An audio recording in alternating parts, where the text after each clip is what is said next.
good diving stop will keep it to a single. As I wish a good morning to H.D. Ackerman, he's not been at his best thus far for the Lions. No, all the bowlers have struggled really. I do think they were a little bit unlucky in that opening over from Simmons. There was an outside edge that was put down and then an inside edge that shaved the off stump and ran away for 4. Things could have been a little bit different, but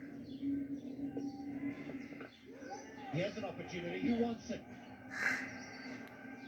Take it. He has offered more. He's given in there first. Just as we were discussing it, he stood up for the Lions.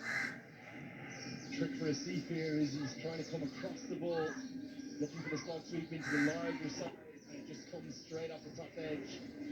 Maybe just a hint of turn. And although it went a long way up the bank, Yadav makes the catch look awfully easy. Asif Sheikh sparkles briefly, but he has to go for 16. It's 48 for 1.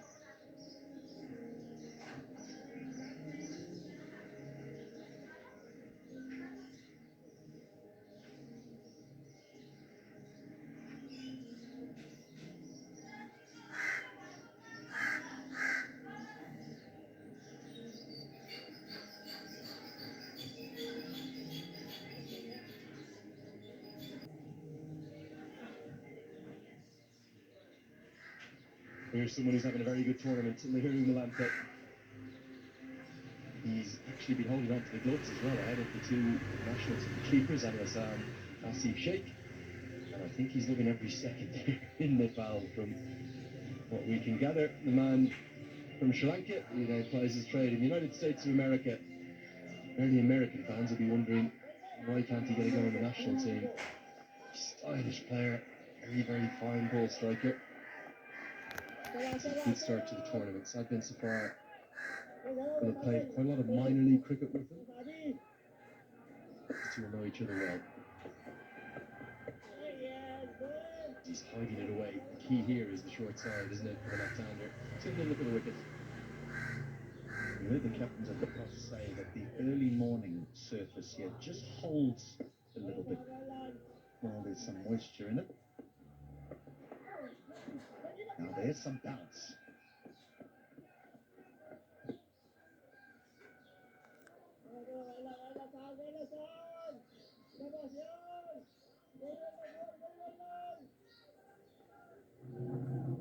Yeah, you can just see that Sheikh is not really got on top of that for the bounce and turn. Good catch, well judged, Vivek Yadav. A couple of days for him. Big hit.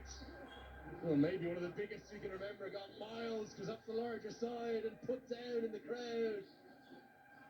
50's up inside the power play. Anil Shah in great nick. It's 55 for 1.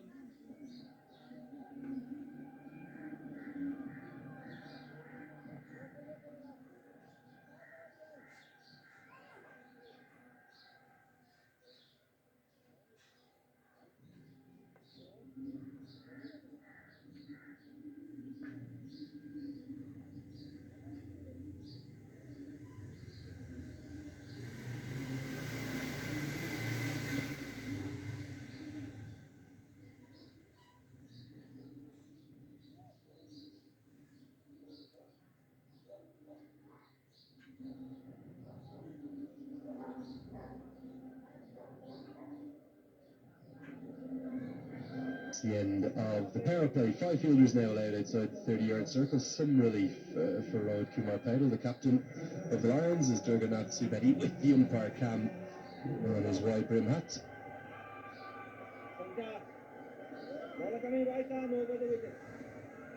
Signals the end of the power play. Interesting call this. Vivek Yadav, who has been very, very expensive. In fact, he's the very top of the economy rate charts this far, going at 14 runs per over. He's batted brilliantly.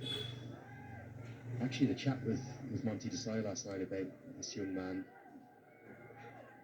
Now he's a bits and pieces bowler, but I see him as such a good ball striker.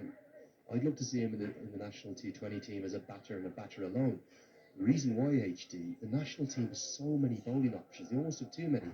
Kushal Malik can bowl left-arm spin. Kushal Bertel has a magnificent strike rate. We've seen Rohit Paudel's off breaks.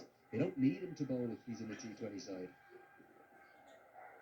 maybe he can show, when he starts to go wide here, that he is a good bowling option too. This was absolutely clattered. Brave, just lost a wicket and then taking on the long side. But when you're in form and you're confident, why not?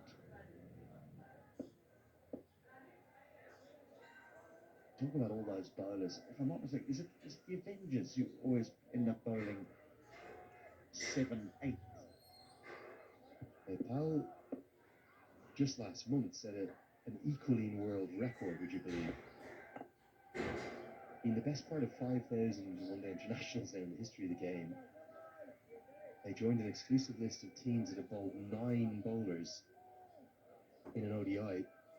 Quite remarkable. I think it was only done it 8 times. That was the 8th time in history. It's a great thing to have flexibility and have options and have bowlers who go back. I think the only one who didn't bowl was Anil Sen. Now, ironically, he had bowled in a couple of warm-up games. Bowls did lock breaks too. Chance. I think he's going to be home. Fielders aren't overly interested, and the umpire isn't going to send it up either. So Anil Sen must have safely got them.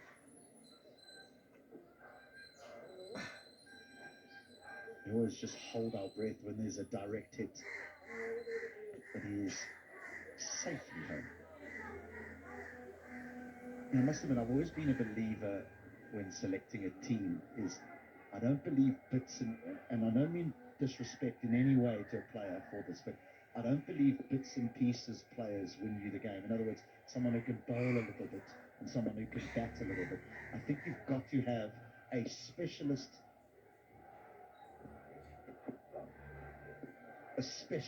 skill. In other words, I make this team as a batter and maybe I can bowl a little bit, which helps you. Or I make this team as a bowler, and the fact that I can bat a little bit is a bonus. But you have someone that just bowls a little bit, bats a little bit, I don't think they win you matches. The other thing about having so many bowling options is that the responsibility factor. Someone else will do it rather than I will do it. Yeah, fully agree with the point, but I'd also counter it in terms of, I think if you go in with 5 out and out bowlers and don't have that flexibility for 6, particularly a 6, forget about a 7th option, but particularly a 6th option. We saw that cost the Lions earlier in that chase of 190. We were all calling out for Rohit Powell to bowl an over or 2 so that he didn't have to go to Vivek Yadav for that 4th and final. I think you need to have, in the modern game, it's rare that one of the 5 bowlers doesn't kind of get taken apart or get taken a liking to or have an off day. You need to have that 6th option if you can. Ideally, a 7th is a luxury. Top edge, now straight up, but I think it's going to land safely. Anil Saz had a few little moments of fortune and kind of just sums up the Lions tournament. Can't get those little things to go their way. Yeah, these things when you're struggling as a unit, it just doesn't go to hand. And by no means suggesting that you only pick 5 bowlers. But if you look at the great all-rounders, think of the likes of the Ben Stokes, the Jacques Kallis of the world, the Richard Hadleys, the Sobers, I mean, the Bothams. One of their skills, they're the best of that. Into the 7th, 60 for 1.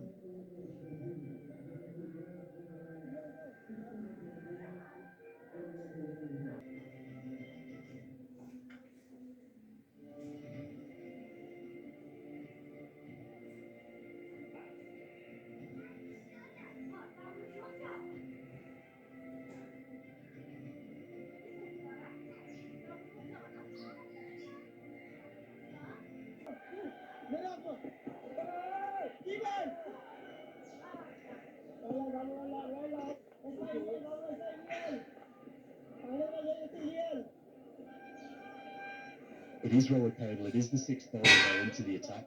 I thought he was the pick of the bowlers yesterday. I think it was 4 overs, 1 for 22.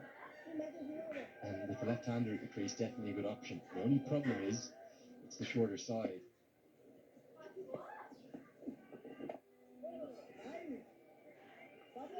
It's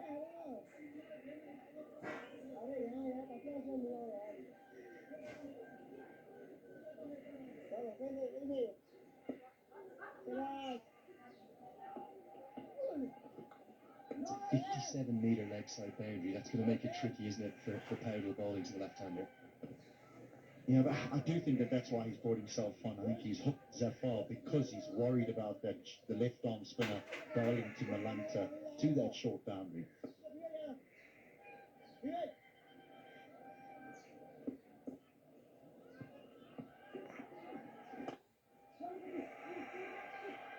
A handy option with the ball always gives it a tweak, gives it some turn, and then I suppose when he's bowling to the right-hander, he's got all that protection of the larger side. I just hope, as you mentioned, Zafar is the wicket taker, and he is one of the most experienced players within the side. I hope they don't go to that old match-up story and don't bowl him at all.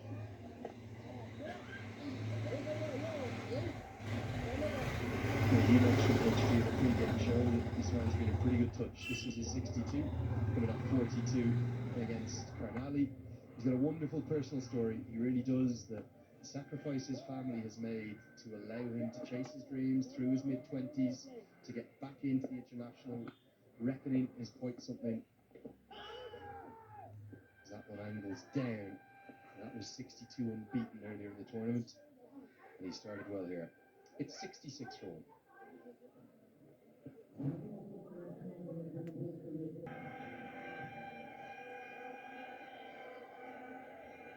So the Bolts off to a flying start, particularly in the tricky morning conditions. They've been really good. They've played 3, they've won 3. The Lions have been the polar opposite. Played 3, lost 3. That'll be a wide. That's 1.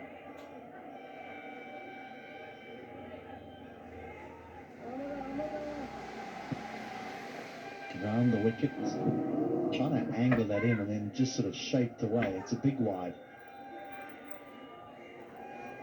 If that is what he's going to try and do, it's rather dangerous with the short third inside the 30-yard circle and the backward point.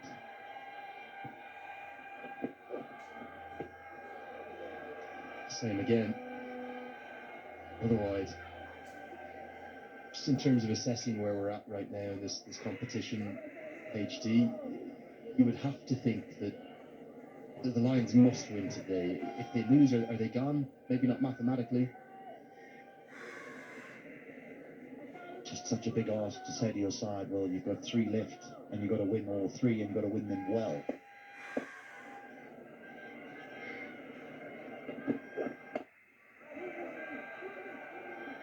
We've also seen some interesting news overnight as they'll get back for the second. I think even a year out covering that this year, and that was the ice entry of the tournament in some pretty tricky conditions in Brampton. So they've bolstered their stocks, and I hear of a player or 2 more coming into the mix. Is this where the franchises start to go, hold on, we've got to find a way to get into the playoffs? Yeah, normally those are the teams that make the changes, are the ones that are struggling, but the Royals are right near the top. But yesterday they went in with just the 3 overseas players, so it's not a foregone conclusion that Dilpreet will arrive here and walk straight into the starting 11. Absolutely isn't. I think he's got in, and he should be available for today, as a misfield is going to cost 4. Not too sure about this tactic here from Vivek. It's being exploited by Malanta. With this sort of field, you expect your bowler to bowl around the wicket and attack the stumps to try and prevent the left-hander, or to not provide the left-hander with any room. But he's sort of shaping it away from the left-hander, and with the field of the backward point and the short third. And there's too many areas here where boundaries can be found for Malanta.